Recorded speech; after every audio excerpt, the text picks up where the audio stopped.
కేంద్ర రాష్ట్ర ప్రభుత్వాలు ఎయిడ్స్ వ్యాధి నిర్మూలనకు నిర్మాణాత్మకంగా ముందుకు సాగుతున్నట్లుగా కూడా తెలియజేస్తున్నారు. ఎయిడ్స్ కంట్రోల్ సొసైటీ అటు ప్రాజెక్ట్ డైరెక్టర్ వాసాని వెంకటేశ్వర్లు దీనికి సంబంధించి తెలియజేయడం జరిగింది.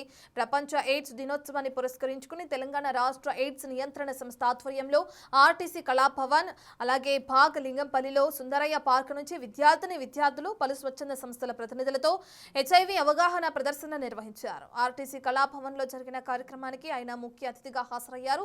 ఎయిడ్స్ ప్రాణాంతకమైన వ్యాధి కాదని వివరించారు. ఆ వ్యాధిగ్రస్తుడిని గుర్తించి సరైన సమయంలో వైద్యం అందిస్తే జనజీవనంలో అందరిలాగా జీవనం కొనసాగించొచ్చని అన్నారు. ఎయిడ్స్ వ్యాధిగ్రస్తుల పట్ల అసభ్యంగా ప్రవర్తించిన, వివక్షత కనపరిచిన చట్టపరమైన చర్యలు తీసుకుంటామని ఆయన హెచ్చరించారు.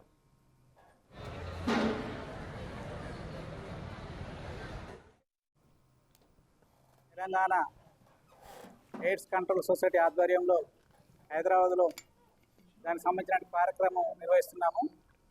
ఈ సందర్భంగా తెలియజేసేది ఏంటంటే, నేషనల్ ఎయిడ్స్ కంట్రోల్ ఆర్గనైజేషన్ వారి కంట్రోల్లో భారతదేశంలోని అన్ని శాక్స్ కార్యాలయాలు సొసైటీలు పనిచేస్తున్నాయి. ఇందులో మన తెలంగాణకు సంబంధించి నాకో వారి ఎస్టిమేషన్ ప్రకారం మన తెలంగాణలో 156,961 మంది PLHIV people living with HIV వ్యాధితో ఉన్నారని చెప్పి ఒక అంచనా ఉంది. దానిలో 95% ఐడెంటిఫై చేసే బాధ్యత Telangana state AIDS control society.